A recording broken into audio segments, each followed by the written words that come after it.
All right, so today we're going to do a deep dive on something a little different. Yeah. We're going to be looking at just a single source. It's a YouTube clip. It's from No Jumper Clips, and it's an interview with Angela White. For those who don't know, she's a pretty well-known adult film star, and she talks about this really weird encounter she had with a fan.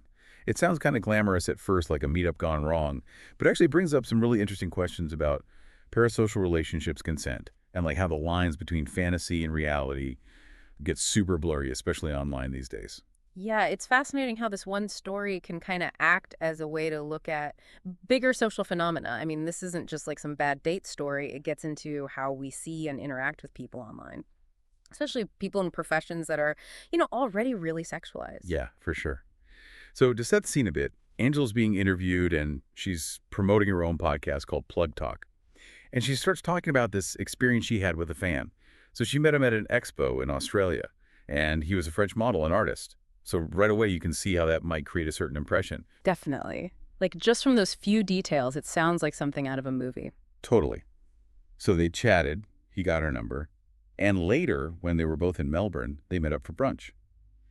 It seems pretty normal so far, right? Yeah, totally. Yeah. And I think that's what makes the whole thing kind of unsettling. It starts off with something that a lot of people would probably consider normal, like even flattering, but then it takes this turn and it shows how quickly these harmless seeming encounters can become really uncomfortable, especially when there are these unspoken expectations and different ideas about consent. Exactly. So brunch goes fine, they have a nice time, and then he invites Angela back to his friend's apartment, says he wants to paint her, the classic paint me like one of your French girls kind of thing.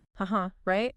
But that invitation, even if it seems innocent, it's already got all these assumptions built into it. Like it plays on this idea that someone in Angela's profession would be automatically open to that kind of proposition. And that's where the danger of parasocial relationships comes in.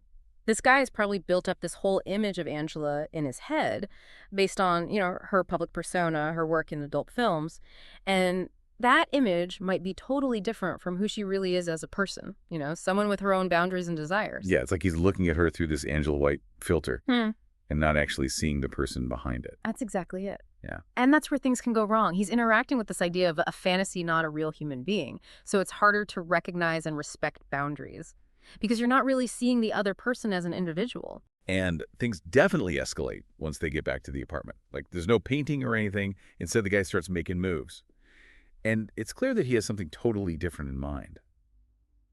Angela describes this whole series of red flags and consent violations, starting with him trying to finger her anally, with no warning, no lubrication, nothing. And when she says no, he's like, oh, I thought you could take it. Like, come on, that's not how consent works. It's such a clear example of how assumptions about someone's profession, especially in adult entertainment, can lead to this total disregard for boundaries. He's basically projecting his own expectations onto her. Instead of actually getting her clear and enthusiastic consent for every single thing, it's a fundamental misunderstanding of what consent even means. And it doesn't stop there. He tries to have sex with her without a condom, says he doesn't have any. And then while they're having sex, she notices that he's totally fixated on watching himself in the mirror, like not even looking at her. It's almost like he's more into the fantasy he's created in his head than the actual person he's with.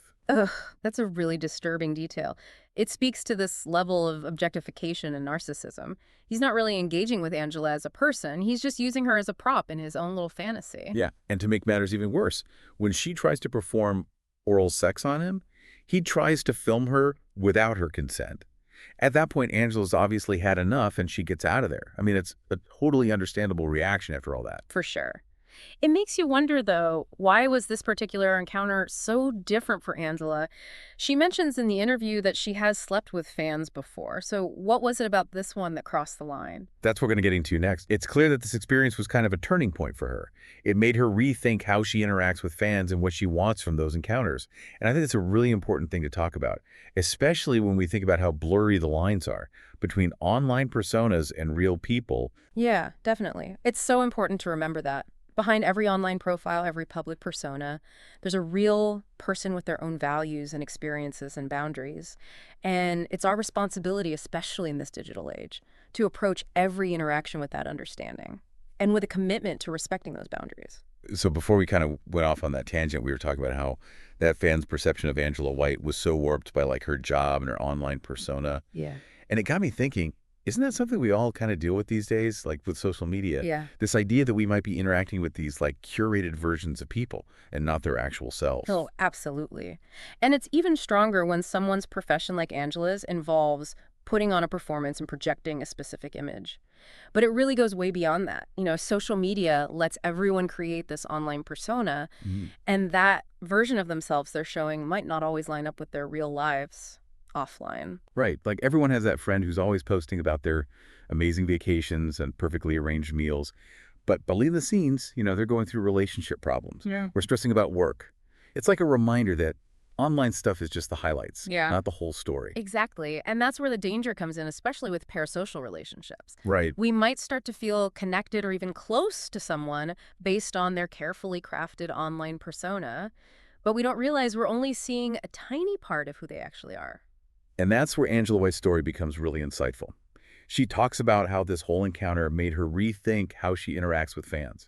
She says she's not against having sexual relationships with fans, but this experience made her realize how important a real connection is and what she calls sexual energy, not just someone being a fan. That's such a key difference. She's basically saying it's not enough for someone to just like her work or be a fan. She's looking for a much deeper connection, an attraction that goes beyond just being a fan. It's like she's taking back control, Right. drawing a line between the persona she has in her work life and who she is as a person. Right. And she's making it clear that for her, consent isn't just about saying yes or no. It's about genuine desire and connection. This goes back to that bigger conversation about consent and how often it's misunderstood. Consent isn't passive. It's an active, ongoing process that needs clear communication, mutual understanding, and real respect for the other person's boundaries. And this is where the digital age makes things even more complicated. Because with online platforms and social media, it's even easier to project our fantasies onto other people, to blur the lines between persona and a real person. Yeah. It's almost like we're all putting on a bit of a show online, presenting this version of ourselves that we want everyone to see. That can be both empowering and kind of problematic. On one hand, it lets us control how we show ourselves to the world, to create an image that reflects our goals or values. But it can also create this gap between our online selves and our offline selves, making it harder to form genuine connections based on real understanding and respect. So how do we navigate this whole complex situation? How do we build genuine connections in a world where digital personas often overshadow who people really are? It starts with awareness.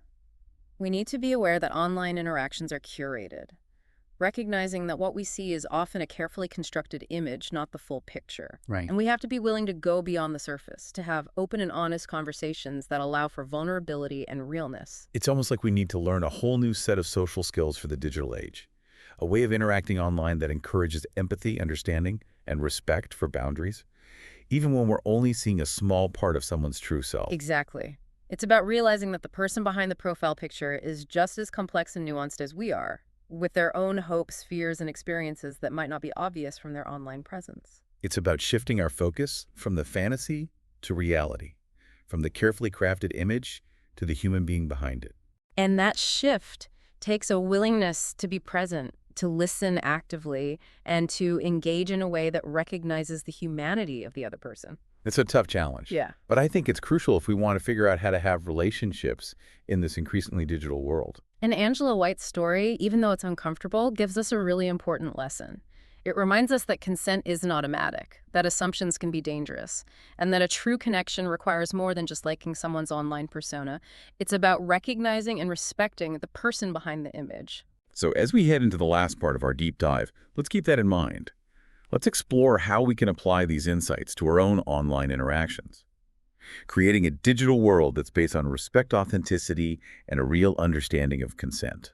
So we've been talking about this whole thing with Angela White and this fan, and it really brings up some important stuff about online personas and consent and, that human need to connect. But it's easy to get caught up in the specifics of the story. Yeah.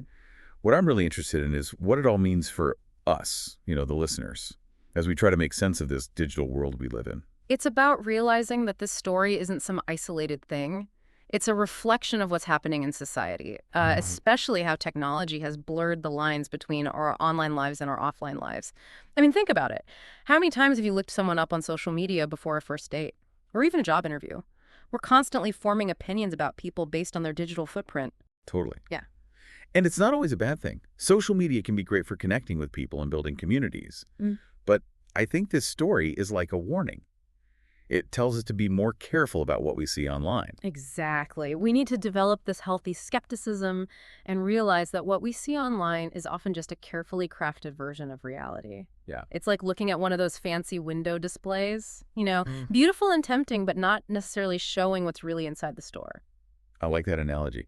It makes you wonder how much of our own online behavior is about wanting to project a certain image, creating a persona that might not be totally who we are in real life. Are we all kind of guilty of curating our digital selves to some extent? It's a natural thing to do. We want to be seen in a positive light, to present ourselves in a way that aligns with our values or what we want to be. Right. But the problem is when we forget the difference between that online persona and our real selves.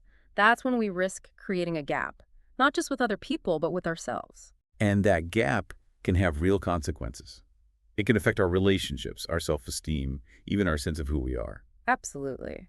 We have to remember that being genuine is what lets us truly connect with others. When we hide behind these carefully constructed facades, we're basically closing ourselves off from having really meaningful relationships. So how do we strike that balance? How do we use the good parts of online interaction without falling into that trap of being fake or projecting these unrealistic expectations onto other people? It starts with being self-aware, being mindful of why we're even online. Are we looking for validation or connection or just something to distract us? And being honest with ourselves about how much of our online persona is real versus something we've created. And it's about creating a culture of empathy and understanding online. Yes. Realizing that everyone's got their own stuff going on, both online and offline, and being willing to give people the benefit of the doubt. Yeah. Knowing that everyone makes mistakes and things can be easily misinterpreted online. And maybe most importantly, it's about treating our online interactions with the same level of respect and consideration that we would our real-life relationships. Right. Being aware of boundaries, even in digital spaces, and remembering that there's a real person with real feelings and experiences behind every profile picture. Angela's story, as uncomfortable as it is, reminds us that consent is important in every part of our lives, online and offline. It's not just about sex, it's about respecting each other's boundaries in all our interactions. It's about building a digital world where people feel safe to be themselves, to set boundaries, and to have open and honest conversations. So as we wrap up this deep dive, let's all try to bring more awareness, empathy, and respect to our online interactions. Let's challenge the idea that online spaces are somehow separate from real life, and instead work towards creating a digital world that reflects the best of who we are. Let's remember that real connection comes from being genuine, being vulnerable, and wanting to understand and respect each other both online and offline. And that's our deep dive for today. We hope this conversation gave you some things to think about, maybe even some ideas about how to navigate this ever-changing digital world. Until next time, keep diving deep.